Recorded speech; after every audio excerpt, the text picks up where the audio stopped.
What's up, everybody? It's Jacob. Thanks for joining me Saturday nights, 7 p.m. MST, in a location undisclosed near the Rocky Mountains in Denver, Colorado. Got to start it off that way. I got to start it off right. But thanks for coming out. Merry Christmas, everybody. Appreciate your well wishes and merries. And Happy New Year, I guess. I'm still not sure if I'll do a live stream next weekend. Just a lot of family in town. Good evening, Lisa. Welcome, Batty. Welcome, Adrian. Don't see anybody else in the chat tonight, but I'm sure you'll check in. If you want to comment during the live stream, you do need to be a subscriber. There's about a 20-minute window. And I do bring up AI characters that you can interact with in the live chat. I'll introduce those later. So if you want to have the AIs talk and respond to your live chats, you do need to be a subscriber. So subscribe now. Like the video if you haven't already. Now that we got that all out of the way, let's do some catching up. I missed last week, so I had a lot of family come into town. Had a Christmas party and relatives come through town, so that was all good. Got my belly full. Had some good food, and just been thinking a lot about what's been going on for the past year. All the things that I've done the whole year, and I dug up this old video. By the way, let's see here. Where is that? I had it. I lost it. Here we go. Welcome to Immigrants. That's going to be tonight's big main event. We're going to talk a little bit about some of the interesting things. I haven't seen anybody else really talk about AI like this, as AI kind of being equivalent to immigrants flooding the borders and taking jobs away. 'Cause that's always something that you always hear about on the more conservative side. And of course, on the more liberal side, they're like, open the gates, let everybody in, who cares? And we got the mess that we got. So I just kind of want to connect some dots there in our main video tonight, because I found another individual that literally referred to AI as digital immigrants. And I'll show that a little later on, but we have a couple other things that we need to get through. So yeah, like I was saying, I was reminiscing about when I first started this channel, and this is actually my first live stream. I bought this really, really bad camera that literally hung over a monitor so that I could stare at the camera pointing at me at eyes height on this big, massive monitor that I have. It's actually over there. So if you look behind me on the right of the frame, that's actually kind of where I'm sitting now. And behind me are all my tchotchkes. See, all my tchotchkes back there. But if you look in there, like I didn't have any of my tchotchkes yet. I hadn't even set up my studio, but I had just bought the camera that I'm using right there. I'm using that right now. That's the Elgato face cam. And so, you know, it's just kind of interesting to just see how things have come along, and how I want to make 2026 a year of big changes, more things that I want to do with video and recording. So last week I did an experiment where I did a short on something that I'm building right now. It's a rig that I can do reaction videos while I'm outside. And I recorded myself last weekend going outside and experimenting with it for the first time. And so I thought, you know, I'd do a little more story frame telling, you know, do the whole cut, you know, to putting everything down. Little ASMR for you freaks out there with the nylon scraping on the ottoman there and all that stuff. And it did really well. I got like 3,200 views, which is not like even a regular video. So I know YouTube is kind of pushing shorts right now. That's part of it. But I think also YouTube is favoring storytelling. So I kind of want to get more into that a little bit. But I'll still do my regular live streams in this format and still do my reaction videos. But I bought that Osmo Pocket 3 right there. And I just want to do better. I want to get better at cinematography and filming, because right now I'm just kind of using like a webcam right here.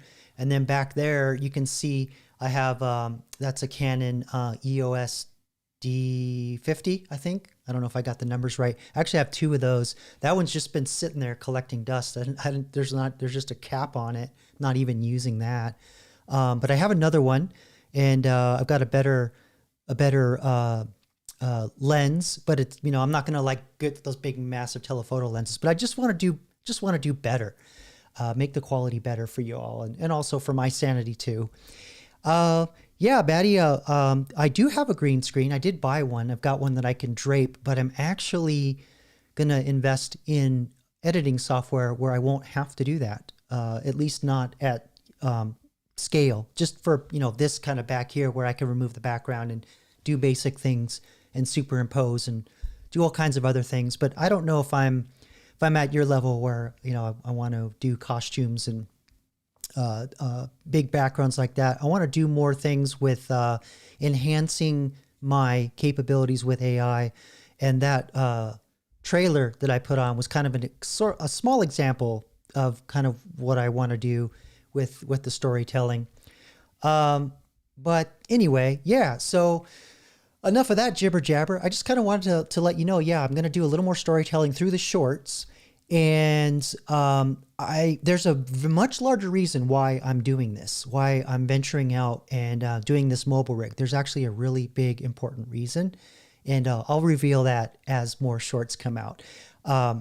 Yeah, because I'm actually building out the vehicle to camp in so that I can take longer trips and do more filming and all kinds of stuff like that. So I got to get better with filming. So, because all I do is I just point and shoot. I don't know what the hell I'm doing. So that's my big goal for this year. But let's see. Anyway, let's move on to the next thing. Yeah. And so Rusty Rivers, channel moderator, he got a hold of my short and he chucked it into an AI. So it's a little meta, but, it was really trippy to see how he took a screenshot from my short and then he just cranked out this little 10-second short. And it's weird to see yourself, but it doesn't sound like you. The personality is totally different. But check this out. I'm Gen X Jacob. Captain Rusty calls me the AI expert. Please check out my channel for all the latest AI info. And Rusty, take it easy with the AI, you maniac. I'm Gen X. That's just so trippy because I'm nothing like that at all. Nothing like that at all. But anyway, thanks, Rusty. I appreciate the shout out. You're awesome. Let's see. There's some other interesting things that I want to show you with some robotics here. So we had before we get to the main event, a couple live streams ago, I showed a video of a robot in China that they just happened to name the T800. For those of you of Terminator nerdiness, you get that. That, you know, that comes from Skynet and all the Terminators and all that stuff. But I found their launch video, and in this video, or at least in the description, they're claiming that they're going to sell this robot for $25,000 a piece. So I don't know what that's all about.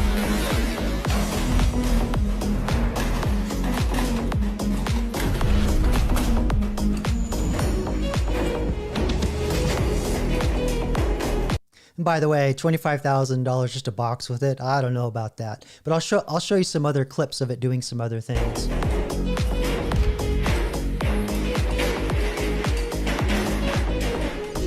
Sure makes a lot of noise.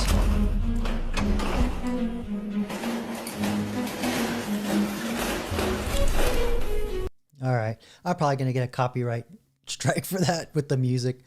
Let's see here. So we'll go over back to the shorts. Where is that? Yes, here we go. So here, I'm not nervous about the robot. I'm more nervous about this shit happening right here. Well, you know, being alongside law enforcement, that makes me more nervous.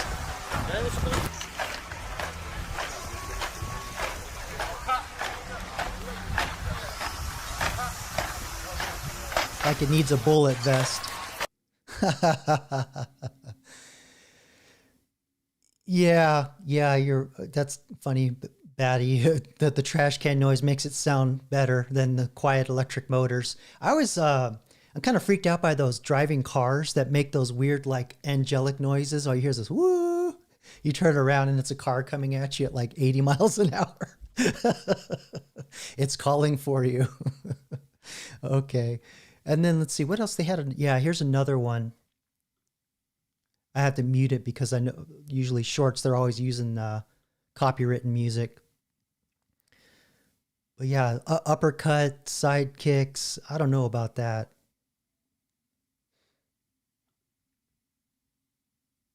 And by the way, that's not in Paris. There's actually a city in China that has an Eiffel Tower knockoff.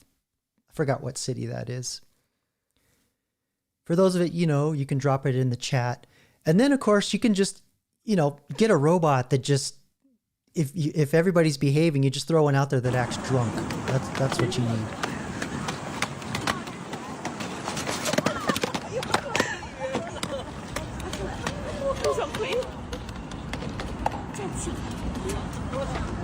The OCD in me is like, oh, it's getting all scratched up. Like, spend all this money. And it's just like rolling around in the dirt and like scuffing itself. Yeah, Adrian, I don't know. Maybe you and we should go in business to figure out how to build one of those dang things. Because we could probably adapt it from those car battery jumper things. I don't know if you've seen those, the NOCOs. They're like these little boxes that are like that big, that thick, and they have jumper cables on them. Maybe you can make them like arc or something and just zap the things. Yeah, that's true, Batty. They do copy a lot of other cities. Some of those cities, they actually look like resorts. I don't know if that's kind of a way to like lull the masses into authoritarianism or not, but it's just kind of trippy how it looks like some of those cities just look like big hotels. Yeah, or Lily, sorry, I saw this. Yeah, can the AI voices get accurate? When I was playing the short that Rusty made of me, they can, but see, the AI doesn't know what my voice is. He probably just took a still picture of what out of my short, and then fed it into another AI that does image to video, and then just say, hey, have the AI say this. And the AI just inferred, okay, a male voice, talk enthusiastically, and that's what you get. But you can train AIs. In fact, the Hale 9000, which is a good time to introduce it, is actually an AI that I trained on the original movie that shall not be named. I pulled clips from the movie that shall not be named, and I trained an AI to sound like it. So it is possible, but yeah, just throwing a picture in is not enough. And I don't, and the AIs that are kind of available that do the video generation don't have the capability to say, hey, here's a voice I want you to use that I trained on, because they just simply couldn't do that at scale. It's a kind of a different problem. But anyway, I hear it's not as difficult as they make it out to be. Jake, food for thought. Maybe we can have AI teach us. Oh, you mean doing the EMP thing? Yeah. There's a lot of stuff I ask AI about that I have no clue, that I have no business probably tinkering with. And surprisingly, I've been able to accomplish some. I was like, I would have just stayed stuck on that for a while. But yeah, there's definitely going to be a whole different way to get things done, for better or for worse. It's like giving a firearm to a baby in some topics for me. So yeah, don't let me cut loose too much with that AI stuff. Let's see here. I had another short. Let me set up something else here. Talks amongst yourselves. I have stuff queued up for y'all. Oh yes. So a few weeks ago, I did a video on AI in toys. And basically, companies don't know what the heck they're doing. They don't really understand how easy it is to erode the safety behind these chat bots that they put into the toys. Excuse me. Ugh. Dinner's coming back up. And yeah, so I talked in the video a little bit at length of why you don't want to just drop a chatbot into these toys just flat out. Even though you're supposedly adding layers of security, you can erode those layers of security away. They demonstrate that in a longer video. I talk about it in this one. I won't bore you with that.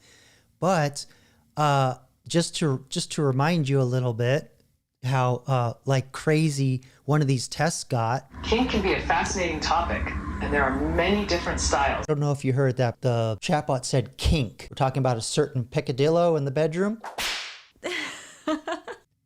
So there you go.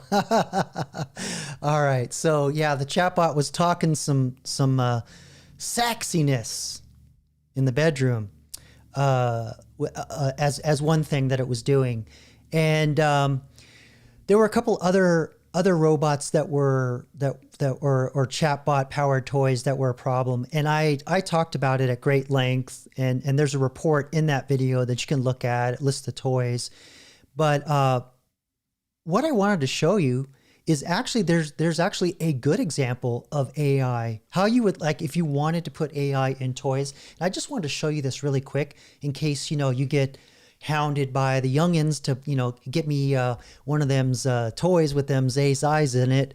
This is how you do it. So I just kind of want to show you a good example of an AI that's locked down a little more. Yeah. Definitely, Lily. We got that going on. Was it on purpose? Who knows? Probably not. But anyway, we're gonna just watch a couple minutes of this, and I'll point out a couple reasons why this is the better way to go. Generative AI is in phones, it's in laptops, and now it's in children's toys. This is Poe, the AI story bear, the first AI teddy bear. With a suave smile and a twinkle in his eye, forming him into a mindless Oh, look at that smile. Or she's just like, this is ridiculous. I hate this. zombie. It reads aloud stories created by ChatGPT 4.0. All right. So the last toy or the video that I did, they had ChatGPT inside of them, but there's going to be one big difference. So check this out.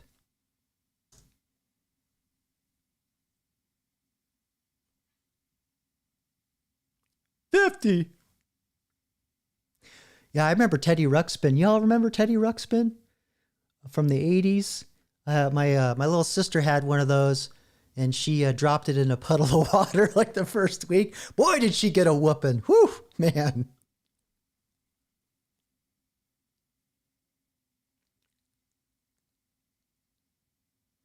Okay, so this is the key right here. There's an app that curates. Whoops, you didn't see any of that. Let me go back. Just a little bit. Using an app, kids pick the characters, the objects, the setting, and themes of the story that they want the bear to create. Right? Okay, so it's curated. There's an app, and the choices are limited. They can't talk to the AI directly, but there's the software layer between the child and the AI so that you can only pick a limited number of characters, a limited number of themes. Now Bob's your uncle. Now you're safe. What do you think of that, Lily? You like that? I think that's it's more boring, but this is definitely safer. And really, it's ChatGPT that's generating a short tail on the back end. It's going through filters and then back into the app, which is Bluetooth connected to the bear.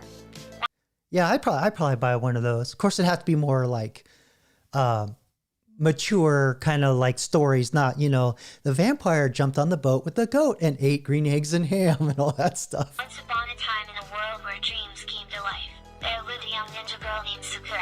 That's one of the preloaded stories in this sample bear. It's a story of a ninja that fights nightmare monsters in Candyland. Now, the bear can tell stories in over 20. Oh, multiple language. So now you could teach your kid, have them be a polyglot or something.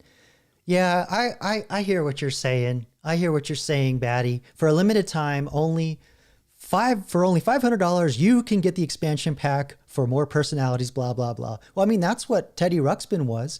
You bought the platform, which was the teddy bear, and then it had the cassette player in its chest. And of course, you had to purchase Let me see if I can I'll find that for the kids that are young and they're like, what, Jacob, what are you talking about, you old fart? I don't know what you're saying.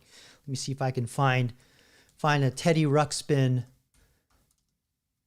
And this thing was like all the rage when in the 80s when I was a teenager. But yeah, my younger siblings just absolutely were enamored with this thing. Yeah, here we go. Oh, they're not, I don't know if they're going to show a picture of the cassette deck, but here we go. Let me share this with you. Here we go. Yes. So you would snap off this little coat and there was a cassette player inside of it. And it came with these books that would instruct the child, it would go, bring, turn the page, but it would read what was being said on the pages. So it was like basically the parents didn't have to read along with the kids anymore. It was like the automating reading for your kids. Yeah, add-ons for sure. Yeah, I don't know, Batty. I mean, that's just a software change. Don't teach them to invest money. Retire before you finish high school and just sit and drool some more. Yeah, I know. A lot of stuff is just distraction. I hear you. But I don't think you want a 4-year-old shorting stocks either. So remember what I said, giving a loaded weapon to a baby. Let's not do that. Yeah, the subscription, so they won't tell you they love you until you upgrade. Oh, jeez. Wow, this got dystopic quick. All right. But anyway, I just wanted to update you guys to let you know that there are good AI toys out there, and some companies aren't just like blindly throwing stuff in there. Let me queue up the next thing. But yeah, definitely, I could definitely see the subscription potential behind that if I were a company that was trying to create long-term revenue after, paying for that thing. And frankly, you really wouldn't even need the teddy bear. You would just need the app, honestly. Okay, so, and then this week's video, I talked about self-driving trucks, and I jokingly, I played it up. Yeah, the last human trucker, all that stuff. It's not that far along, but there was a really good question in this video by the newscaster, where she asked this guy who had this company, hey, do we need to build trucks with cockpits anymore? Like, why is the steering wheel turning, and why do you have this cockpit and all of that stuff? And I responded to that. I was like, yeah, it's the only reason why you build bipedal robots is because they have to work in the environments that were originally built by humans. And when we get to the point where there's just going to be robots everywhere, there wouldn't be humans in the warehouses. You won't need to build the warehouses the same way. And that brought me to this other video where I found a company that already said, you know what? Screw the cockpit. Let's just build the truck as a big tray, like I described in last week's video. So let's check this out.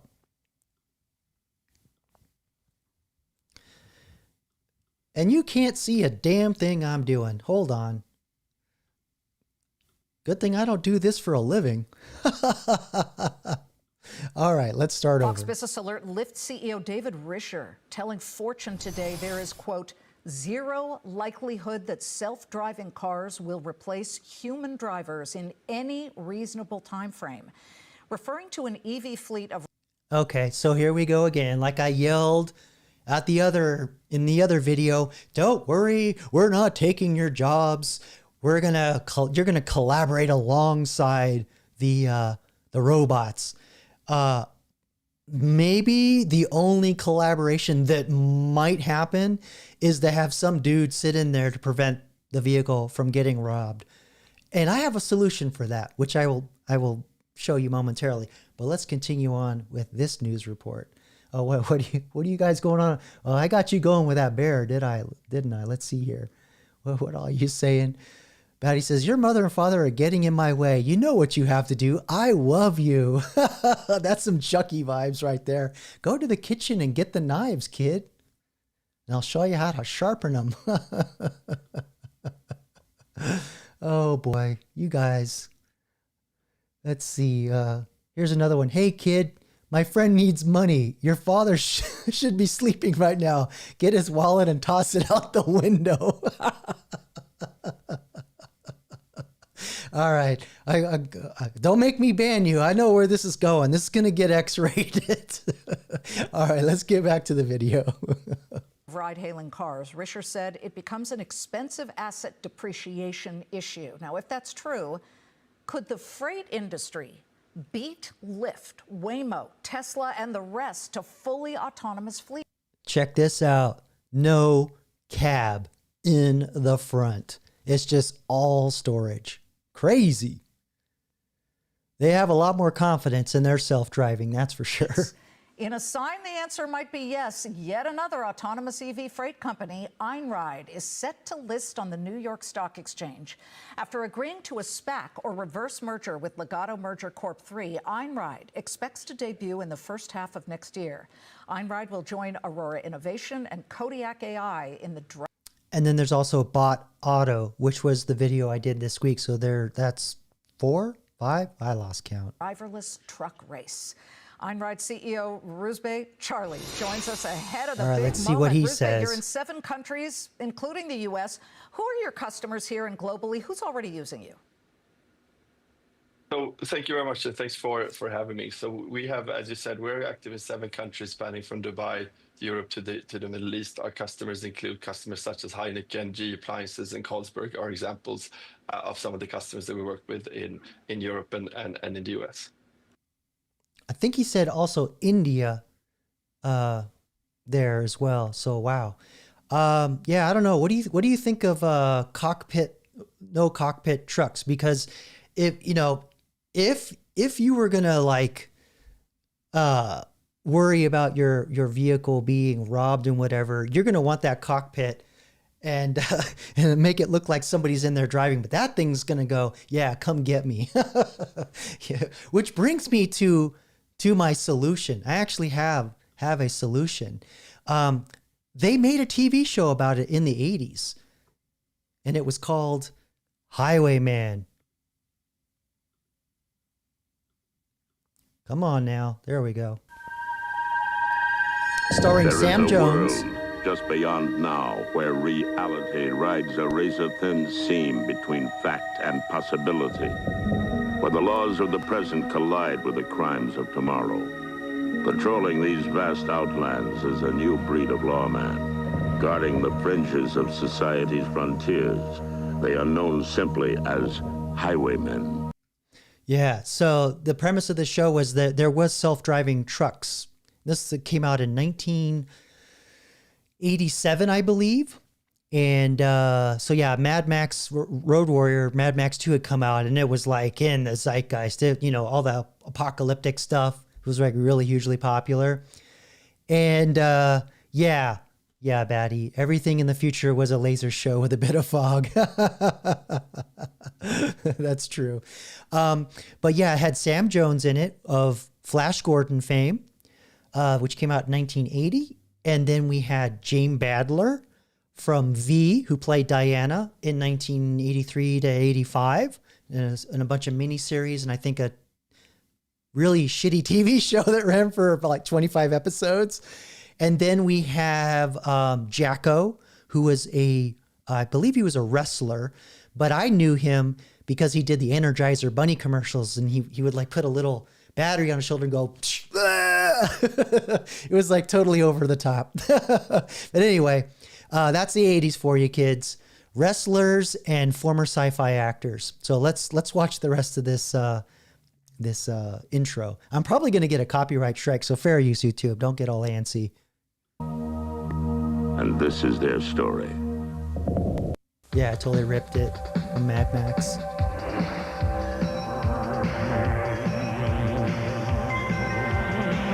Here's the truck, self-driving truck.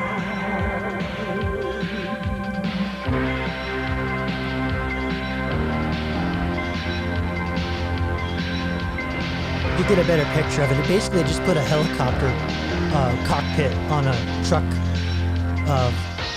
front. I'll try and pause it.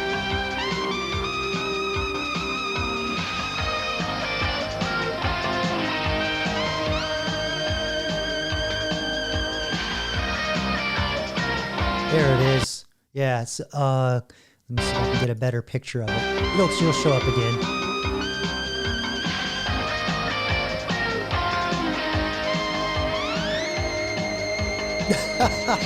There you go. So they basically, it's video, kids. It's like not even 480p. It's probably like 280p or 2 something p, 240 something. Yeah, Knight Rider. That was another good one. I don't think that was the same producer though, but the same producer did all those like vehicle shows. I think it was Stephen J. Cannell, or no, Glenn.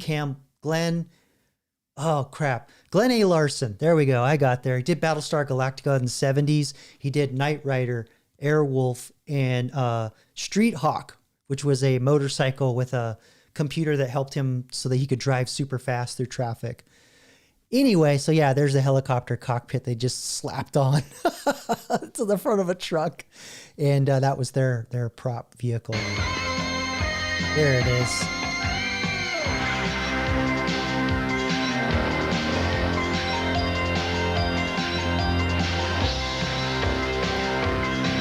That's Diana from V.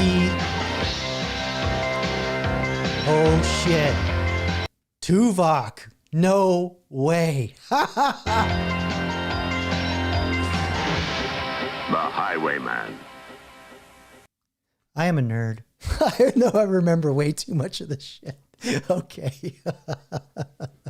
Oh, you want your car to sound disappointed in you? Keep you on the straight and narrow? I've heard that you could accomplish that if you change the language to your GPS in your phone to Russian. You can get the same effect. It's very acerbic and very disappointed in how you're driving. Yeah. Oh, really? We ain't found shit. I was not aware of that. I'll have to look that up. Yeah. Spaceballs. Yeah. That was another good one. Do you remember Ice Pirates? My favorite scene. Let me see. Hold on. Now that I think about it, I got to find it. Hold on. Ice Pirates was oh, he was in Spaceballs. Gotcha, Batty. I did not know that. Hold on. Let's see if I can find the... Yeah, here we go. Ice Pirates. There's a scene in the movie. Hold on. It's not what I'm... It's worth it. It's worth it. Trust me. It's in here somewhere. I've seen it.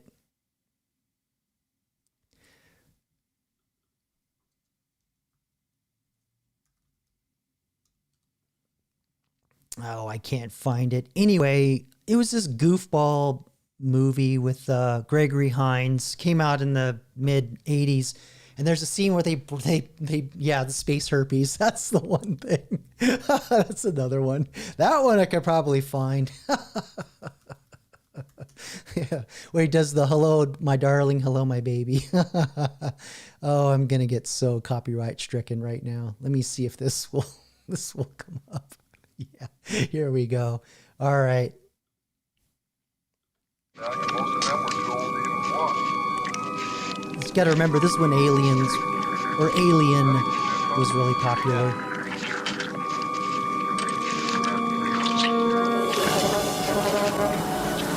PO236, tuned to beacon Z4. See you in a couple of hours. Thanks. I better pause it here, otherwise I'm gonna get struck here. But I think this is the juice which flows from the initial incision. Yeah, here we go.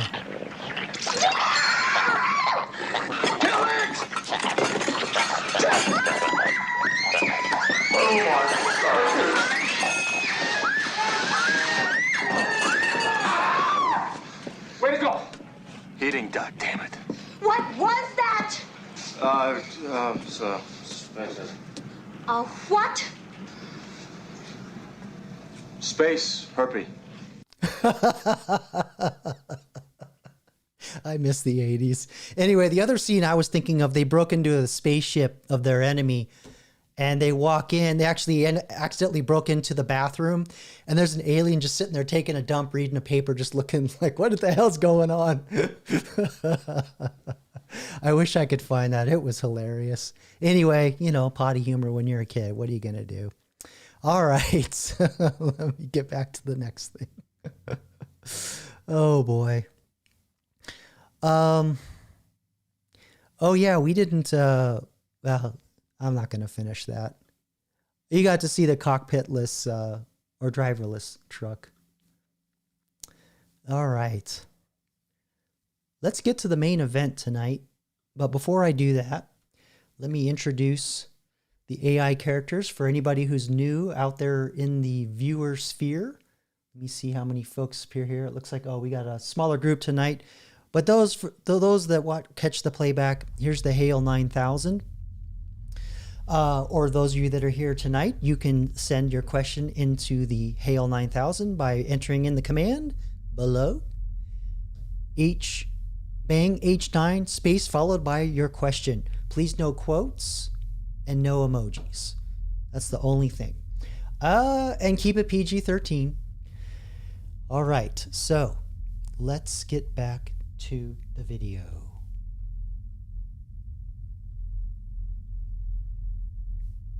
Or I should probably, there we go. Good thing I don't do this for a living, kids. All right, let's get to the main event tonight. Let's get to the to the big shebang. The whole thing around immigrants. Hold on here. I gotta clean up something. There we go. All right. Something was squelching in my ear. I had to stop that. Okay. It's live, folks. What are you going to do? Okay. So there is an ex-Google insider who appeared on Diary of a CEO. And this is actually a video clip that was recommended by one of the regular viewers. 07. You know him as 07. I can never say the rest of his screen name, but let me cue this up here. There we go. It's blank, but it's titled Ex-Google Insider Warns You Are Not Prepared for 2027. And in this, they talk about the concept of the AI agents that I bring up quite frequently as being digital immigrants. And what's unique about this really quick is that I've never heard anybody else connect the same dots in that when you see protesters talking about, open the borders and all anti-ICE people and all of that, those same people, and this is my prediction, I'm going to go on record, those same people are going to change their tune really fast when these digital immigrants start coming in and taking all the jobs. They'll be the first ones rounding up everybody for ICE to come and take and chuck out. Trust me on that. All right.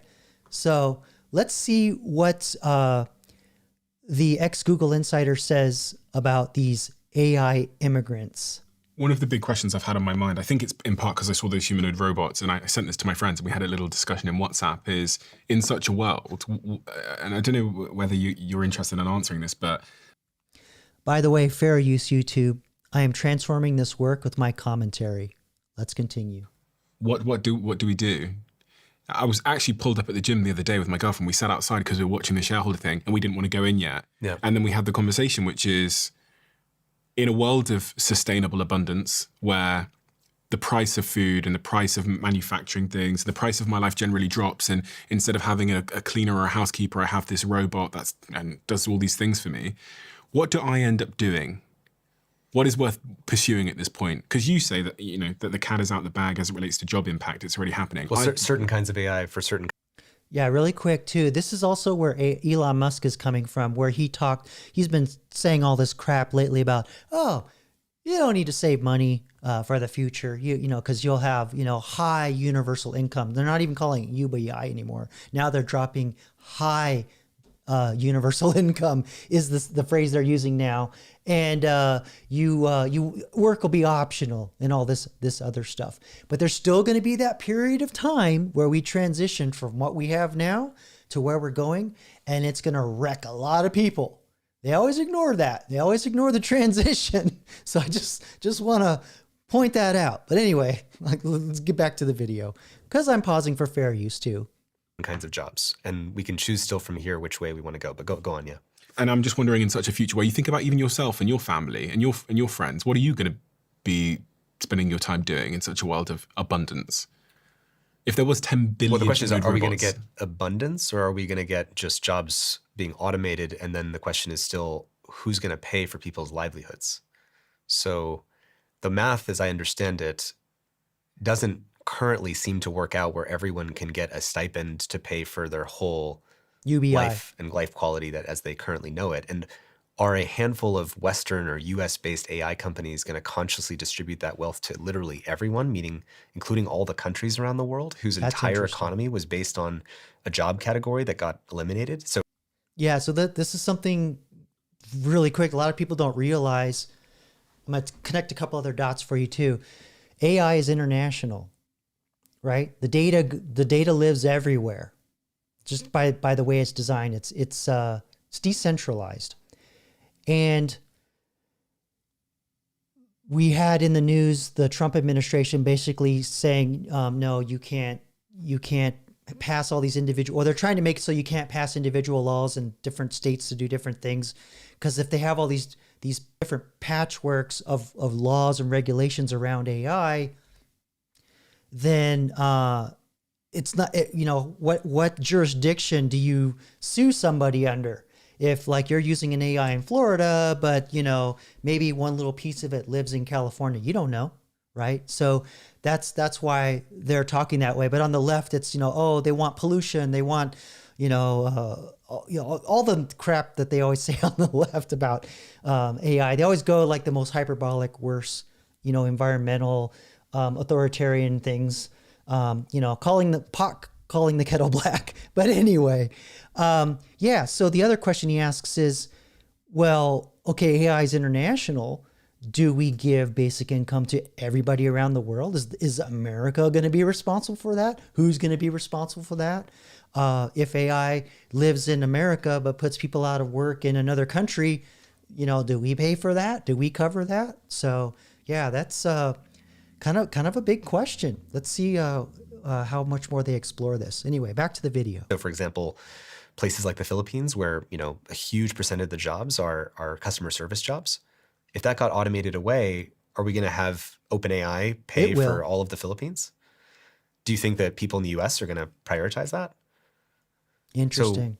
So, then you end up with the problem of you have law firms that are currently not wanting to hire junior lawyers because, well, the AI is way better than a junior lawyer who just graduated from law school. So you have two problems. You have the law student that just put in a ton of money and is in debt because they just got a law degree that now they can't get hired to pay off. And then you have law firms whose longevity depends on senior lawyers being trained from being a junior lawyer to a senior lawyer. What happens when you don't have junior lawyers that are actually learning on the job to become senior lawyers? You just have... Yeah, so there's like a whole bunch. He just like dropped three big things. So yeah, so do we pay off all the student debt? Because like, sorry, Charlie, ain't no jobs, and you were preparing for that. I forgot what else he mentioned. It'll come back to me, but yeah, there was a lot in there.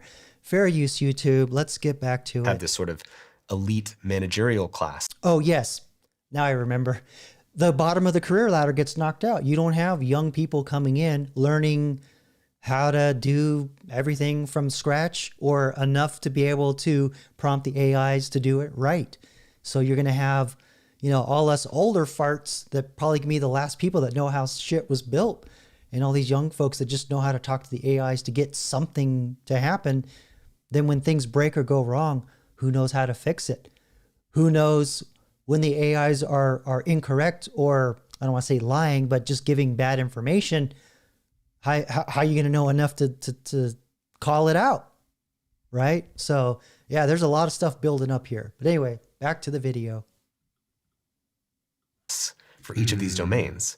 So you lose intergenerational knowledge transmission. Interesting. And that creates a societal weakening in the social fabric. I was watching some podcasts over the weekend with some successful billionaires who are working in AI, talking about how they now feel that we should forgive student loans. Yeah. And I think in part this is because of what's happened in New York with, was it Mamdani? Yeah, Mamdani, yeah. Mamdani's been elected, and they're concerned that socialism's on the rise because the entry-level junior people in the society are suppressed under student debt, but also now they're going to struggle to get jobs, which means they're going to... Yeah, let's just ignore all the universities have been, pounding dogma into all their heads. There's that too. Anyway, let's get back to the video. Be more socialist in their voting, which means a lot of people are going to lose power that want to keep power. Yep, exactly. That's probably going to happen. Okay. So their concern about suddenly alleviating student debt is in part because they're worried that society will get more socialist when the divide increases. Which is a version of UBI, or just carrying, a safety net that covers everyone's basic needs. So relieving student debt is on the way to creating kind of universal basic. No, it isn't. That's a frickin' bonus. Does this guy not know how much college costs? Jeez Louise. Yeah, but anyway, the reason why college is so expensive is because they give out the loans. The money's basically printed for that, and it drives the price up. That's why college is so damn expensive anyway. If the government didn't give out all the loans, the tuitions would plummet because there wouldn't be enough people to go to the universities. But anyway, let's get back to it. Oh, here, we got some comments in here. Yeah, Adrian, a lot of these graduates have room temperature IQ, just saying. A lot of that's just because they know that the loans are cheap. They have armies of people that go out and basically encourage young high school graduates to go into college, and they lower the bar and everything, and get them on the hook for the loan, and be damned whatever happens afterwards. And then you have all these other programs around, DEI and wokeness and meeting quotas and all that, which is basically from when I was a kid growing up in the 70s, going the 80s, we call that affirmative action. It's the same shit. Nothing's changed. All they did was they just add lesbian on top of it. That's the only difference. we'll check off woman, black, and lesbian. Oh, you got all three? Come on in. All right. Anyway, that's enough of my rant. Let's keep going. Need meeting, right? Do you think UBI will work as a concept? UBI, for anyone that doesn't know, is basically universal basic income. Distributing everybody money. Gets a stipend. Giving people money every month. But I mean, we have that with Social Security. We've done this when it came to pensions. That was after the Great Depression, I think in like 1935, 1937, FDR created Social Security. But what happens when you have... And Woodrow Wilson started income tax, kids, in the early, whoops, I just nuked where I was. Here we go. We're back. Woodrow Wilson was the one that came up with income tax. Thank him too. All right, let's get back to it. By the way, before we had all that, we had tariffs. So anyway, that's all I'm going to say about that. It has its problems, but I'm just saying that's how the country paid for itself. It wasn't tax on this, tax on that, tax. We got the city, the state, county, frickin' federal, and then you got income taxes, property taxes, tax. Good Lord. You have to pay for everyone's livelihood everywhere in every country. Again, how can we afford that? Well, if the costs go down 10x of making things. This is where the math gets very confusing, because I think the optimists say you can't imagine how much abundance and how much wealth it will create. And so we... Yeah, so you notice the CEO, there's a lot happening. There's a lot of assumptions being made, but he keeps saying about how prices are going down. So the long-term effect, this is the camp that the CEO is in, is that productivity will be so massive that human labor will be worth nothing, and the prices of everything will deflate for a couple of other reasons. But I don't think they're taking into account the cost of energy, which tends to have a multiplicative effect on things, mostly around food, but manufacturing to a degree too. But hear me out. So it takes gas or oil to farm and plant corn seeds, right? And then it takes fuel and energy to raise and maintain and pump the water and all that to grow the corn. Then it takes fuel to run the tractors and the combines that extract the corn out of the field. Then it takes fuel to ship the corn to whatever different inputs that it goes into. So if it's going to go into fuel, if it's going to go into plastics, or or just be plain old corn on the cob, or the guy that slices them and puts them in a can, right? There's just all kinds of applications of corn and corn syrup and all that. That all takes energy along every single step of the way. So if the cost of fuel increases, that means every single step of the way gets more expensive to move the corn through the supply chain to eventually make the product at the other end. So that's where I'm kind of like, I don't know. Unless we get, that's why I talk about the Star Trek socialism.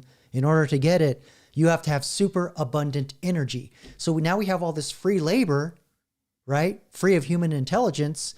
And because of the Industrial Revolution, we're free of human muscle, right? It still takes a lot of energy. It took a lot of energy to like remove the human muscle. It's going to take even way more factors of energy to remove the human intelligence, i.e. run the AIs. So that's always the one part where I'm just like, but anyway, let's get back to the video. I scrolled a little bit. That was a bit of a rant. Let's get into it. You will be able to generate that much. But the question is, what is the incentive again for the people who've consolidated all that wealth to redistribute it to everybody else? We just have to tax them. And how will we do that when the corporate lobbying interests of trillion-dollar AI companies can massively influence the government more than human political power? Yep. And also too, kids, just a little history for you. Back in the olden days when we was having them tariffs, I think the tax on corporations was in the 90 percentiles. They taxed the hell out of companies, right? So why don't we bring that back? Okay. Oh yes, this idea, Lily, of the electricity steadily, or I'm sorry, Adrian, that the electricity steadily costs are climbing. A lot of that too is around the cost of oil, or i.e. natural gas is usually around, oil and stuff. Comes usually from the same wells or they're nearby. It's just another byproduct of oil. That's all I'm saying. And there were a lot of major deposits of natural gas found recently, and we are building. I thought I heard the last number I heard was well over 1,000 electric plants are currently breaking ground right now. So there is effort being put in. So a lot of the reason why the costs are going up is we got all these, yes, the data centers are coming in, putting a big demand on everything. But a lot of it too is just we don't have enough generators, enough plants generating electricity. So that might change. So, supply and demand. Hopefully, we'll see. Oh wow, yeah, I've heard a lot about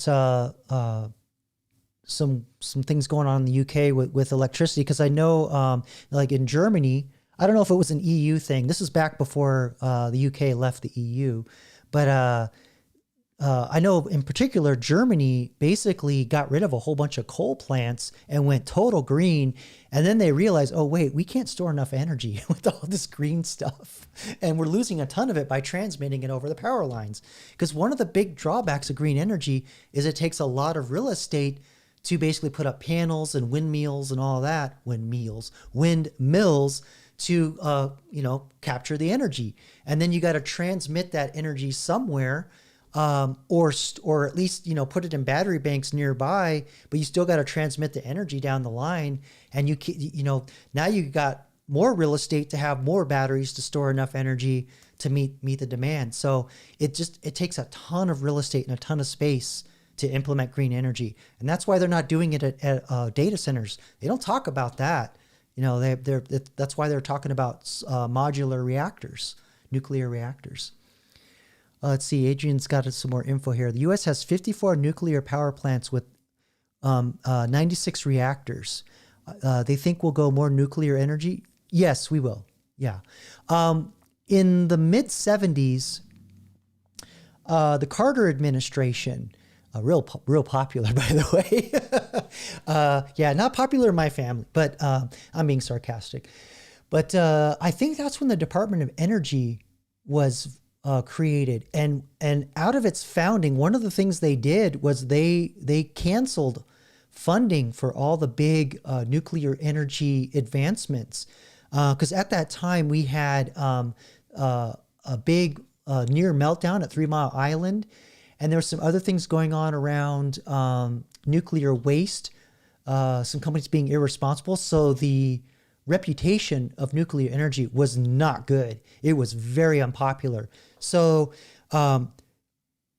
unfortunately, right at the time when the DOE was founded and they decided, yeah, we're going to stop funding, basically killing all the advancements that were going to happen, there was a breakthrough where they figured out a way to basically reincorporate some of the waste back into the reaction, which made less waste and make it more safe and less likely to have meltdowns. And I think some other countries actually move forward with that technology. And I think it's more common in Europe because Europe has much more mature nuclear reactors than we do here in the States. But there are also a lot of other types of nuclear fission materials that we can do at a much smaller scale that are much safer and aren't prone to meltdowns like we have with the bigger reactors like at 3 Mile Island. That's about all I know about it, but that's the big reason why I think we're going to get back to it, because I don't think we can build enough. It's good to have the power plants doing the natural gas and the coal and all that, but nuclear energy, you can actually create more energy with a lot less. So I like the idea of it, and my understanding of the technology is much safer, but we'll see. We'll see. Yeah, seriously. Carter's thankful for Biden that I'm no longer the worst president. Funnily enough, he passed away right before I think Biden got in the second time, or in the middle of his second, or in the middle of his term there, in the middle of the cough. So yeah, he died knowing. He died knowing. He was a terrible president. Terrible, really shitty president, but he was a very good humanitarian. He actually did a lot of good things humanitarian wise. He started Habitat for Humanity, which I thought was a decent organization, but I'm sure it's got corruption like anything else, but some good has come out of it. Oh really, Adrian, you might want to put on a tinfoil hat there if you're that close to 3 Mile Island. That way if it starts glowing, you know you're in trouble. But I believe Microsoft, or was it Google, just leased one of the reactors. There's 3 there. Leased one of the reactors for their data centers. And it came back online sometime this year. And there's another reactor that's going to be coming back on. And that's the one that I understand that had like the near meltdown back in the 70s. Yeah, it's your personality, Adrian. You're glowing. Yes, Lily, Carter was terrible. He was a terrible president. I think even Democrats are disappointed in him. All right, let's get back to the video. I squirreled. Boy, that was a big one. In a way, this is the last moment that human political power will matter. It's sort of a use it or lose it moment, because if we wait to the point where in the past, in the Industrial Revolution, they start automating, a bunch of the work, and people have to do these jobs that people don't want to do in the factory, and there's like bad working conditions. They can unionize and say, hey, we don't want to work under those conditions. And their voice mattered because the factories needed the workers. Yep. In this case, does the state need the humans anymore? Their GDP is coming in almost entirely from the AI companies. Yep. So yeah, he's talking about the stock market right now. I think the S&P 500, I forgot what percentage, is big tech. It's huge. But a larger chunk of that is also just around all the ancillary things around AI in addition to AI, like the chips, data centers, IT, all that stuff. But yeah. The 3-headed fish. No, but according to Alex Jones, the frogs are gay now. So there you go. And he wasn't technically accurate or semantically accurate, but he was generally accurate. I believe the genders changed in some frogs near some chemicals or whatever. But anyway, I don't think that was around plants. It was chemicals, radioactive chemicals. Anyway, less squirrely, more video. Suddenly this political class, this political power base, they become the useless class, to borrow a term from Yuval Harari, the author of 'Sapiens. Yeah. Useless In fact, he has a eaters. different frame, which is that AI is like a new version of digital. It's like a flood of millions of new digital immigrants, of alien digital immigrants that are Nobel Prize level capability, work at superhuman speed, will work for less than minimum wage. We're all worried about, immigration of the other countries next door taking labor jobs. What happens when AI immigrants come in and take all of the cognitive labor? Isn't that wild? Like, everybody that comes over the border is like a Nobel laureate. Isn't that crazy? Like, just think about that. Because, famously, Trump said, whether you like him or not, he's like, they're not sending their best. They're not sending their best. All right. I wasn't trying to imitate him. I was just trying to get the hands. I can't do the voice. All right, let's get back. If you're worried about immigration, you should be way more worried about AI. Like, it dwarfs it. Yeah. You can think of it like this. I mean, if you think about, we were sold a bill of goods in the 1990s with NAFTA. We said, hey, we're going to, NAFTA, the North American Free Trade Agreement, we're going to outsource all of our manufacturing to these developing countries, China, Southeast Asia, and we're going to get this abundance. We're going to get all these cheap goods, and it'll create this world of abundance. Well, all of us will be better off. But what did that do? Well, we did get all these cheap goods. You can go to Walmart and go to Amazon, and things are unbelievably cheap. But it hollowed out the social fabric. And the median worker is not seeing upward mobility. In fact, people feel more pessimistic about that than ever. Yeah, this has been a slow burn since the 70s, by the way. This is not like because of AI or because of the cough or .com. This has been a slow burn since the inflation of the 70s, which is a reason why I think Carter was not popular, because all the inflationary things that we saw during that the cough, very similar to what we experienced in the 70s with Carter, late 70s going into the 80s when Reagan got in. And then their Fed chairman, Volcker, he just literally ripped the Band-Aid off, said, okay, everybody, we're having, 15% mortgage rates. It's the only way we're going to get this under control. That's what they did. They just absolutely wrecked on the interest rate. So, yeah. And, well, anyway, that's it. I'll leave it there. I don't want to get too heavy on Carter and inflation. But anyway, it was a thing. And people can't buy their own homes. And all of this is because we did get the cheap goods, but we lost the well-paying jobs for everybody in the middle class. And AI is like another version of NAFTA. It's like NAFTA 2.0. Ooh. Except instead of China appearing on the world stage who will do the manufacturing labor for cheap, suddenly...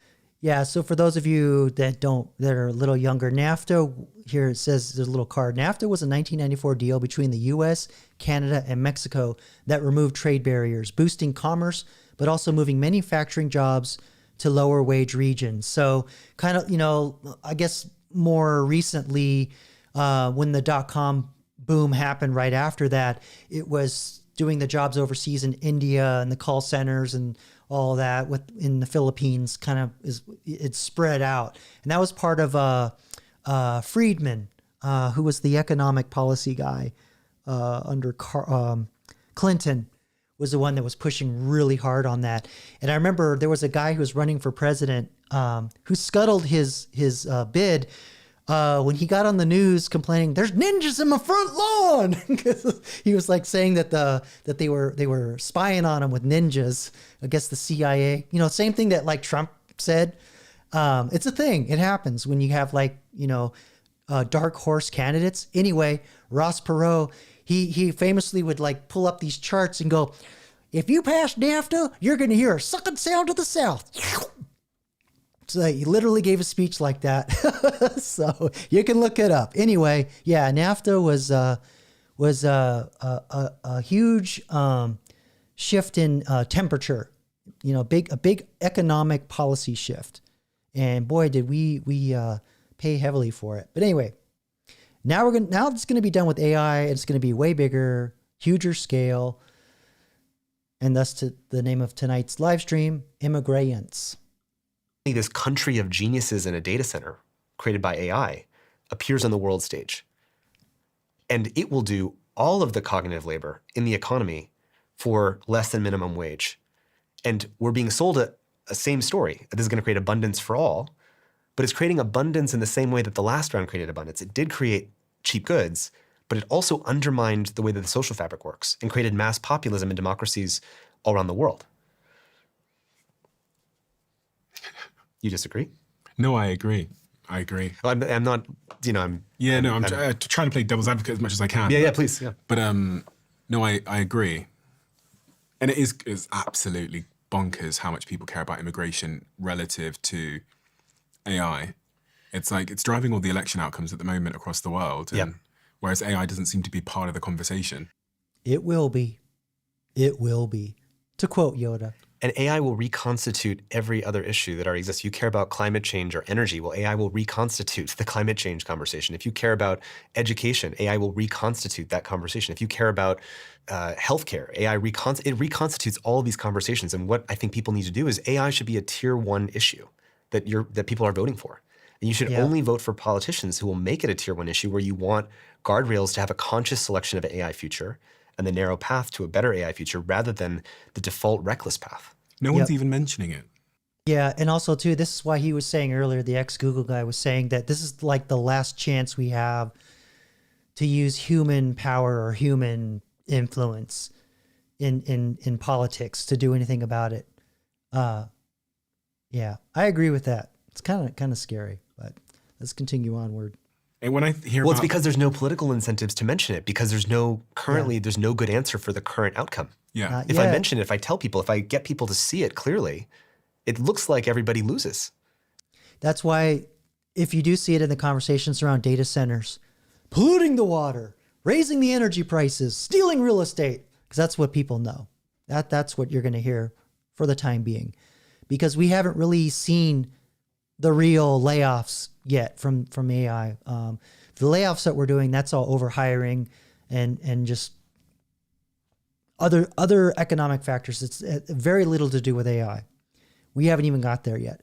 But when we get there, like I said, all those people that wanted the borders open, they'll be chucking the same fools they were trying to let in right back out the door. So as a politician, why would I win from that? Although I do think that as the job loss conversation starts to hit, there's going to be an opportunity for politicians who are trying to mitigate that issue, finally getting, some wins. And people just need to see clearly that the default path is not in their interest. The default path is companies racing to release the most powerful, inscrutable, uncontrollable technology we've ever invented with the maximum incentive to cut corners on safety, rising energy prices, depleting jobs, creating joblessness, creating security risks. That is the default outcome. Kind of sounds like a Bond villain. If you think about it, kind of reminds me of Blofeld. Because energy prices are going up, they will continue to go up. People's jobs will be disrupted, and we're going to get more, deep fakes and floods of democracy and all these outcomes from the default path. And if we don't want that, we have to choose a different path. What is the different path? And if we were to sit here in 10 years' time and Tristan, you say, do you know what, we were successful in turning the wheel and going a different direction, what series of events would have had to happen, do you think? Because I think the AI companies very much have support from Trump. I watch the dinners where they sit there with the 20, 30 leaders of these companies, and Trump is talking about how quickly they're developing, how fast they're developing. He's referencing China. He's saying he wants the US to win. Yeah. So, in the next couple of years, I don't think there's going to be much progress in the United States necessarily. Unless there's a massive political backlash because people recognize that this issue will dominate every other issue. How does that happen? Yeah, also, I'll go on record with this. I think China's going to whoop our butt in AI. We're behind. Happen. Hopefully conversations like this one. Yeah. What I mean is, Neil Postman, who's a wonderful media thinker in the lineage of Marshall McLuhan, used to say, clarity is courage. If people have clarity and feel confident that the current path is leading to a world that people don't want, that's not in most people's interests, that clarity creates the courage to say, yeah, I don't want that. So I'm going to devote my life to changing the path that we're currently on. That's what I'm doing. And that's what I think that people who take this on, I watch, if you walk people through this and you have them see the outcome, almost everybody right afterwards says, what can I do to help? Obviously, this is something that we have to change. And so that's what I want people to do, is to advocate for this other path. And we haven't talked about AI companions yet. Before we get into that, yeah, I mean, just out of curiosity, chat, how many people in your family or peer group talk about AI, know about it, versus use it? I'm just really curious because, I live and breathe this stuff all day long. I use it constantly. And then I do this channel and influence a lot of people around me to use AI and somewhat, and so forth. I'm just kind of curious what your experience has been. I just kind of feel like a lot of people don't know what's coming. They don't realize the capabilities of this stuff. Yeah. So let's see.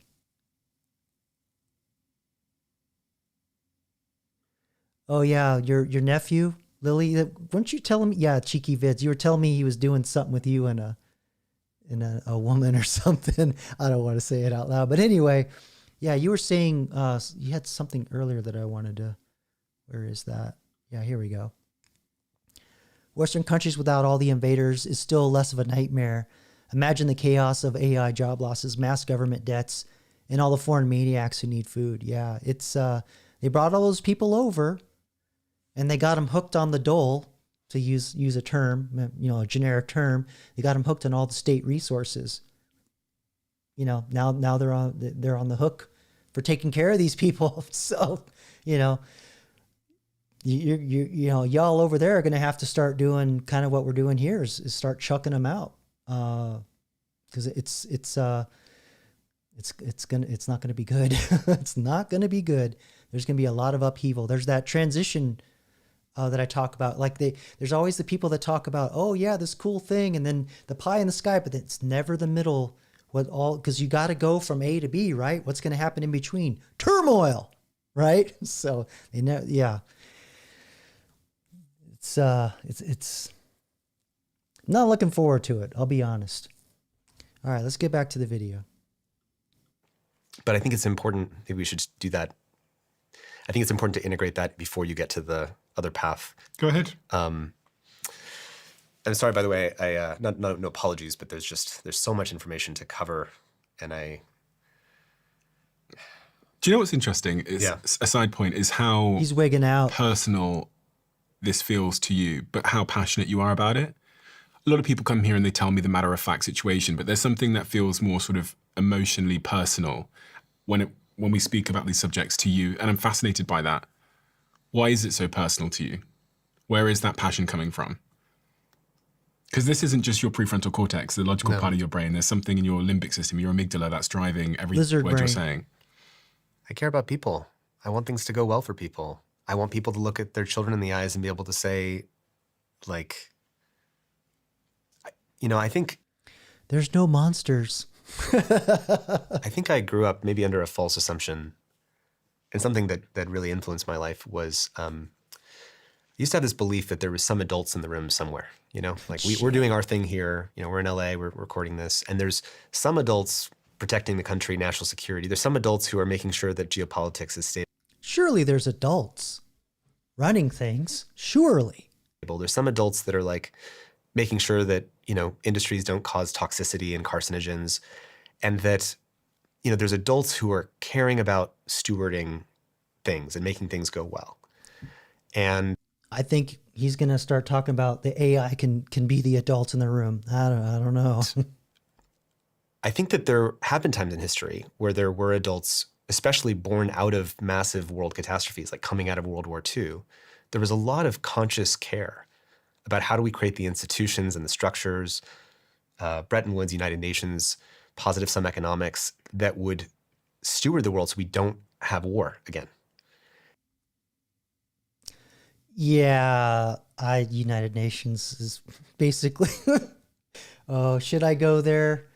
Nah, I'm not going to go there. Yeah, they're a third world credit card. Okay, kids, let's just be real.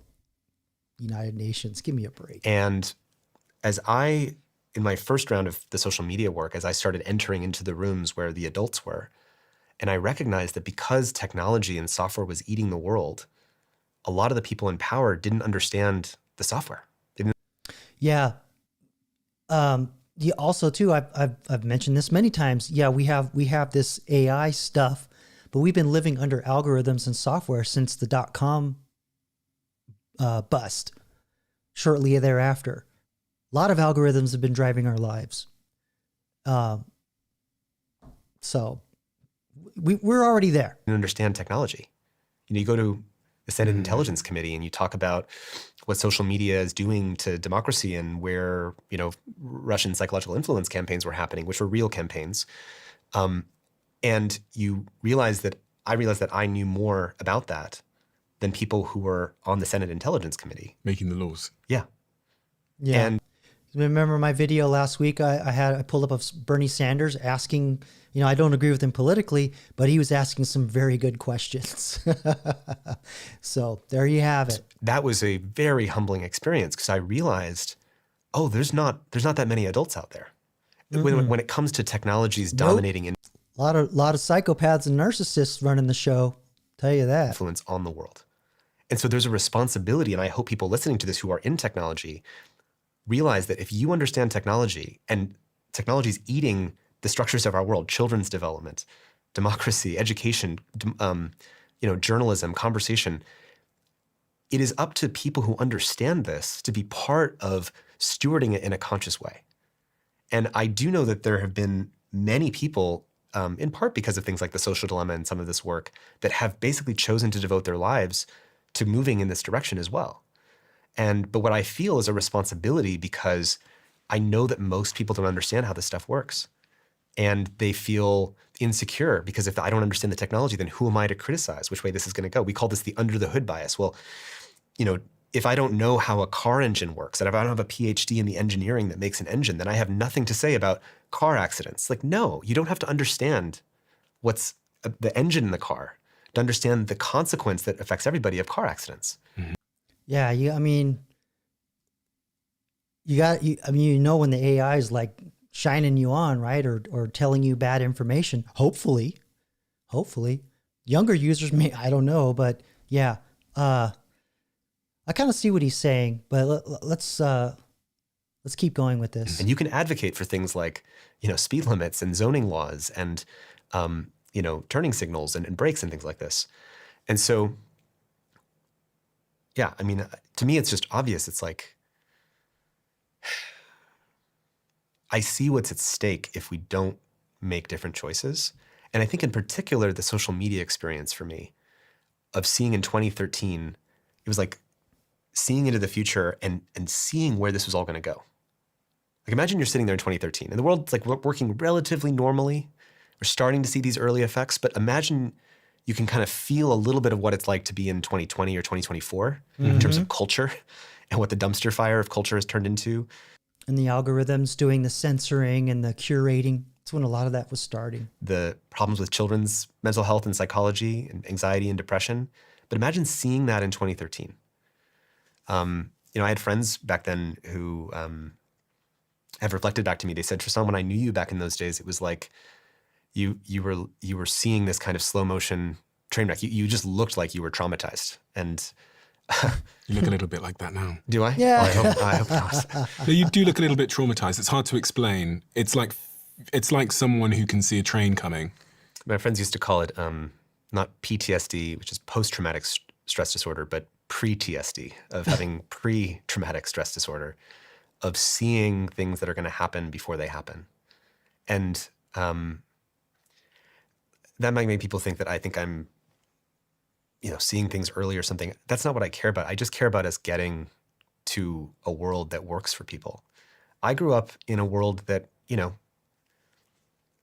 mostly worked. I grew up in a magical time in the 1980s, 1990s. And back then using a computer was good for you. I used my first Macintosh, and was it though? Was it? I seem to recall a lot of movies in the 80s where people got sucked up into video games and shit happened. And I'm not just talking about Tron either. There was Nightmares. There was one other one. Anyway, yeah, there was a lot of naysaying and fear around video games and the health around using. I don't know what he's talking about. Did educational games and learned programming, and it didn't cause mass loneliness and mental health problems and, break how democracy works. And it was just a tool and a bicycle for the mind. And I think the spirit of our organization, Center for Humane Technology, is that word humane science comes from my co-founder's father, Jeff Raskin, actually started the Macintosh project at Apple. So before Steve Jobs took it over. Oh, wow. He started the Macintosh project, and he wrote a book called The Humane Interface about how technology could be humane and could be sensitive to human needs and human vulnerabilities. That was his key distinction, that just like this chair, hopefully, is ergonomic. If you make an ergonomic chair, it's aligned with the curvature of your spine. Yeah, Steve Jobs used to always say that nobody has taste, and he was always into the design and everything. And I remember when the early Macintosh, not the 2E with the green cathode ray tube monitor, but with the black and white interface, that was quite an innovation, and a lot of creative people were drawn to that, but it didn't really take in the business world. But now it's all over the place. Even Windows eventually came around to copy that. Microsoft, rather. It works with your anatomy. Mm-hmm. And he had the idea of a humane technology like the Macintosh that works with the ergonomics of your mind. That your mind has certain intuitive ways of working. Like I can drag a window and I can drag an icon and move that icon from this folder to that folder, and making computers easy to use by understanding human vulnerabilities. And I think of this new project that is the collective human technology project now as we have to make technology writ large humane to societal vulnerabilities. Technology has to serve and be aligned with human dignity rather than wipe out dignity with job loss. Yeah. He's talking about scale. That's everything with AI. It's always we can do this at scale, that at scale. It's just the amount of change or damage, depending on what side of it you're on, is the size of it is just mammoth compared. That's true. Because I remember when I got my first computer, I really only knew one other person that actually had a computer. And it's just not that's why I was asking earlier, how many people do you know are using AI?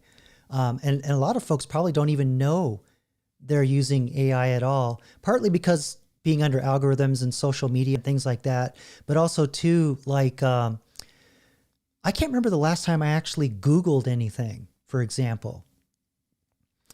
Because even when you go to Google now, they push really hard to go into AI mode. When you go in there, it's just basically their answer to ChatGPT, Gemini, their chatbot. So, which kind of actually, when I think about it, you know what? I think I did a video. Yeah, I did do a video on this. Let me find it really quick if you want to watch it. I think I called it Traffic Armageddon or something. It was one of my earlier videos, and I'll just show you the thing here. Yeah, here it is. So it's Google just wiped out web traffic and started cannibalizing content. So basically there were a lot of websites that I used when I was. Oh, you still go into Google, Lily? Cool.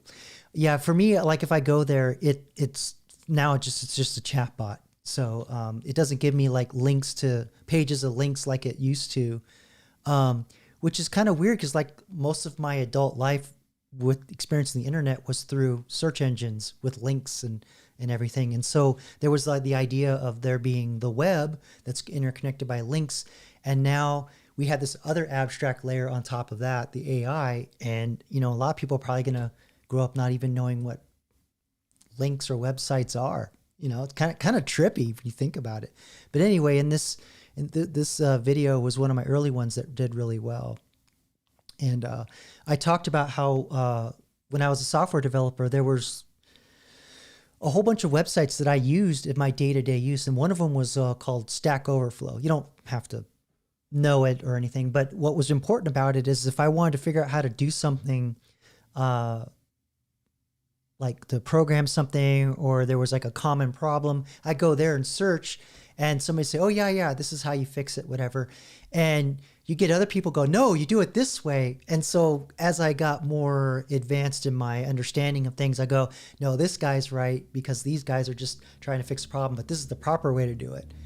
And with AI, it's like, you don't even go to Stack Overflow. AI would just pick the one that's the best way to do it. And so it's kind of, you don't learn, you're not going to, it's that whole thing where the career ladder gets knocked out. You know, you're not going through that learning experience. Even though I used, you know, search to find the answer, I still had to dig through the wrong ones to determine, use my judgment and go, yeah, that's the right one. Let's go with that one. Best practice. Here we go.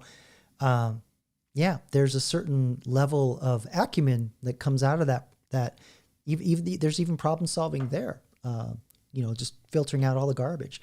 But anyway, yeah, it's going to be very interesting times with all these different layers of things in between the data, because now you don't know what's being censored. You don't know what's being kept from you.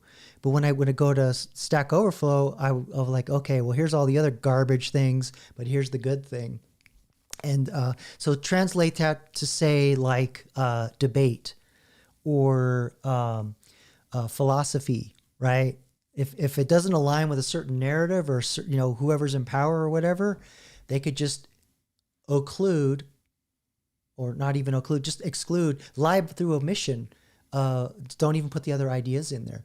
So if you ever get exposed to those other ideas, it's going to be like a shock to your world. And that's why a lot of times when you go to like protests of like really far left people, they've been in their algorithmic bubble that's been showing them everything that agrees with their worldview. And then all the people on the conservative side have been exposed to everything in their worldview. And when they start talking to each other, it's like, fuck you. They just hate each other. That's why, because they're all stuck in algorithmic bubbles. You've got to be exposed to all the ideas, to learn, to have healthy debate, you know, to be able to navigate the world and have, you know, empathy and emotional intelligence. So that's what really makes me nervous about this stuff, is that the world's just going to be curated. You thought helicopter parents were bad. AI is going to be even worse. Oh, hey, Rexus, good to see you. Thanks for coming out tonight. This looks like you're making progress on your book. Awesome. Yeah, Lily, there's the other side of this whole AI slop thing. Older people getting upset seeing cats getting arrested for stealing tuna cans. Obviously, that's AI slop. I'm dealing with this right now with my boomer parents and another relative in the same age group. And my parents, they found these videos where like, hey, she got this new machine that does haircuts. You just stick your head in it and it cuts your hair perfectly. And I was like, yeah, that's AI. Sorry. So I had to train him on like what to look for. But at some point, it's not going to have those aberrations that you need to look for. And then with my other relative, he keeps getting called by these scammers that are using AI to like generate all this information about him to make it look like it's all valid. And I said, just think about it for a minute. Is it logical for an antivirus company to call you to sell you their product when it's supposed to be like around safety and all that? Like, would your bank call you and ask for your login and your password? No? All right then. Well, unless you start the transaction, don't listen to anybody. Is basically what I had to tell him. I'm like, just ignore it. Actually, my next live stream is going to be about scams and AI. I got some really freaky shit that I'm going to show you, that some of the tools that some of these scammers are using. But anyway, I squirreled. I do that. Let's get back to the video. I don't know where the tab is. Let me see if I can find it. Okay, here we go. Let me get back to it. And oh yeah, this is a complaint a lot of people have, Lily. And you know what? The longer I use AI, the more I see that it mimics me a little more. I'm a little more conservative, and my AI kind of knows to like shut that shit down. So I don't actually see a lot of that. But every once in a while it'll throw in stuff, but it's not as like super woke as it was when I first started using it. And yeah, I don't know if anybody else has experienced that, but if you start cold, brand new with a brand new account, yes, it tends to be that way. Excuse me, gurgle, gurgle. That's been my experience with ChatGPT. I have no idea with Grok, Gemini, all the other ones, because I don't use them regularly. I kind of use them as like, I just kind of do a drive-by chat. I don't log in or have accounts with them.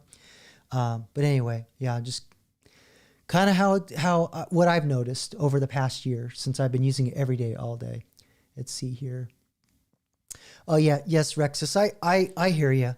In my experience, debate is useless. So again, this is a lot of the side effect of people that are inside their own AI bubbles, or their own, I'm sorry, algorithmic bubbles. I'm not grabbing breasts. I'm just showing two sides. So you have like a more liberal bubble and a more conservative bubble, and unless you make a concerted effort to seek out the other side or find the other opinion, you'll never see it. You'll never see it, because much like AI is programmed to do, it's programmed to mimic the user a little bit. So that's kind of getting back to my point, why I was saying that I've noticed that my AI isn't as like super left as it used to be. I'm a little right of center. And so it kind of mimics that. And then the other thing that, but we, again, it's not just AI, it's the algorithms have biases too. So like generative AI algorithms. So I'm talking like Facebook timeline from like 2012, 2013, or social media algorithms in general, or the Netflix algorithm recommending movies or whatever, more like that. But they still kind of figure out what you like and only show you what you're interested in, and you get stuck in the bubble. So we've been under algorithmic bubbles for well over 10 years, easily, all of us. If we've used the internet, bought things, used streaming services, used social media, all of us have been exposed to it. So the short what I was trying to get to is that's why it's often difficult to have debates with a lot of people that just get sucked so deep in. They've never seen the other side or even experienced healthy debate. They can't handle it. And that's kind of the world we're in right now. So yeah, it's not fun a lot of times. So I just kind of learned I kind of gauge the room a little bit and just kind of see where people are. I work with a lot of computer programmers, and computer programmers, if they see new information and don't change their opinion or change the way they want to do something, I'm like, yeah, dangerous. That's kind of how you have to gauge it for like any other kind of conversation. And then you can also just live by what we were raised up in Gen X by. My parents didn't really say this, but my grandparents always said that you don't talk politics in public, you don't talk religion, and that way you won't have controversy. The only time you talk about those things is at the dinner table in closed family. And even then today, you've got all the families with their own phones and their own algorithms and their own bubbles that, causes a problem. So I just try to avoid those conversations as much as I can. It's kind of where I'm at these days. Says the guy who live streams and just like trash the left. So anyway, I got my guts. Let's see. What is this? Oh yeah. Scamming. Lily says she knows a teacher who lost $10K from a phone call who got her to download Team Player and took all her bank details. Wow. That's crazy. Yeah, they get remote control of your computer. I came home one time and my mother had customer support on the speakerphone, and all I heard was an East Indian accent, and I was like, "Why are you talking to this person?" And she goes, "Oh, well, she played Words with Friends. She's like, my Words with Friends wasn't working, so I called customer support." I said, "Well, Words with Friends doesn't have a customer support number. Where'd you get the number?" "Oh, I Googled it." And I could hear the guy going, don't say anything. So I just hung up the phone. And I saw the mouse moving around. She gave the guy access to her computer. And I said, why? Just think about this logically for a minute, Mom. Why would something broken on your phone need to give someone access on your computer? She goes, "Yeah, that is a little weird." So I closed the program. I'm like, "Yeah, don't ever do that again." So yeah, she learned once, but yeah, my uncle he got nailed for about $10,000-$11,000 last year, and that same group of people, which is why I'm doing the live stream on scamming, are calling him with a whole new scam. And I told him, "You got to change your phone number," and he's like, "Oh, I don't want to change my phone number because there's people that use the phone book, to find me." And I'm like, "Dad, my uncle, Uncle Jack, they're all dead. They're all dead. They're like, these people aren't going to call you. You're like in your 80s. They're not going to call you." So he gave me a wry look. He's like, "Yeah, okay, I guess you're right." But he doesn't want to change his number because, yeah, it's just too much of a pain in the ass for him. But, I'm like, well, then you're going to have to live with it. That's just the way it's going to be. Yeah, so yeah, Uncle Jack's stubborn. He's stubborn. Okay, so you think Grok is more politically neutral, Rexus? I haven't really used it much, honestly. But given kind of like what happened with X and the community notes, I'm not surprised by that. Okay, so I think we saw enough of that video. Let's bring up the Hale 9000, because I think I saw a question come in, and I believe it was from Batty Commander. He probably fell asleep. But let's pull that in. Oh, wow, he just went right for the jugular, didn't he? Because we were watching Ice Pirates earlier, the space herpes scene. So he wants to know, is space herpes curable? So I'm going to send that up to the Hale 9000. Oh boy. Let's see. He received the transmission here. I moved my dashboard up here so I can make more sense of it. All right, it looks like we have our response. Let me just check real quick. Yeah, I don't think that worked. I might have to generate that again. I haven't run the Hale in a while, so let me punch that one more time. Thanks for coming out, everybody, on a Saturday night, week before Christmas. I hope all of you have a Merry Christmas, and if you don't celebrate, enjoy your holiday. And while we wait here for the Hale to come back, seems like it's really slow tonight. I don't know what's going on. I guess there's more clouds around Jupiter, or maybe I didn't pay the bill.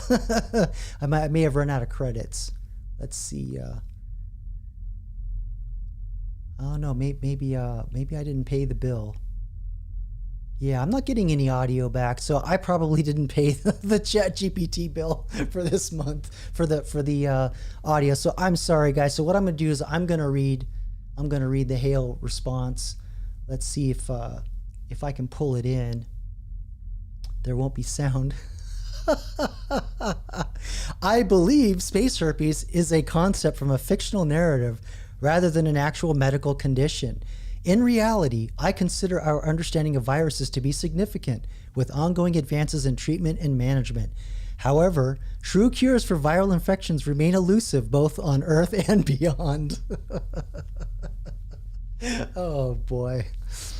Let's see here. All right, so let me yeah, oh my is right, Batty. Oh my, to quote Sulu. Let's see, we have another one. We have another one that came in. So let's see. There we go.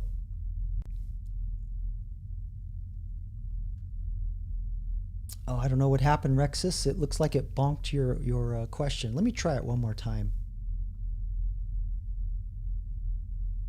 Having all kinds of issues. If you want to submit it again, go ahead, because I had to regenerate it, and I think that cleared out the queue, so that's my bad. Oh yeah, Katy Perry got the space herpes when she went up there. That's why she came back and did all that weird crap, kissing the ground. Wasn't that her that did that? Jeez Louise. Oh man, space makes you go crazy. All right, yeah, I'm sorry guys. I think I broke the hail. So I don't want to waste your time trying to troubleshoot it, but I think I ran out of credits because the audio didn't come back. So I gotta reload the machine with credits. So that's my bad. I apologize. Let's get back to. Oh, I'm already on Potato Head. Let's see here. Oh, actually, that was all I wanted to cover tonight.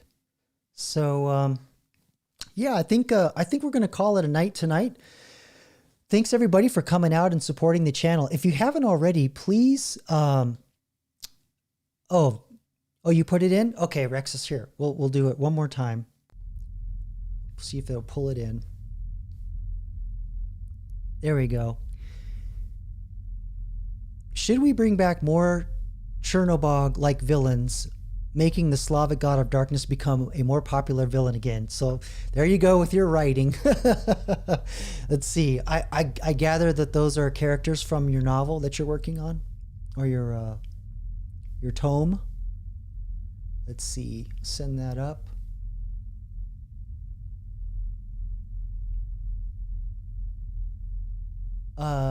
Okay. All right, it's working. So I don't know what happened, but let's pull up and see what the hail says. I believe the allure of mythological figures like Chernobog lies in their rich history and cultural depth. Exploring such characters could add layers of complexity and intrigue to narratives. However, they provide depth and texture, drawing on fears and mystique shaped by ancient beliefs. It seems there's a timeless fascination with exploring the shadows of mythology, which might resonate with contemporary audiences seeking stories that delve into the nuances of good and evil. I know he was getting a little too breathy there at the end. I don't know about that. He doesn't get excited too much. But yeah, I don't know. You know how to bring it out of him, Rexus. That's all I can say. You make him more chatty than anybody else for some reason. It must be the writer in you. All right, so everybody, Merry Christmas, like I said earlier, and I'm not sure if I'm going to do a live stream next week. It's still up in the air. I'll know after kind of the family kind of comes through town, comes and goes, and I do all my visits and whatnots and all my meal moochins. I'll know for sure. But everybody, have a Merry Christmas. If you don't celebrate, enjoy your holiday off. If I don't see you for New Year, Happy New Year. Please like and subscribe the video. And like I always say, until the next one, yeah, there it is. Peace.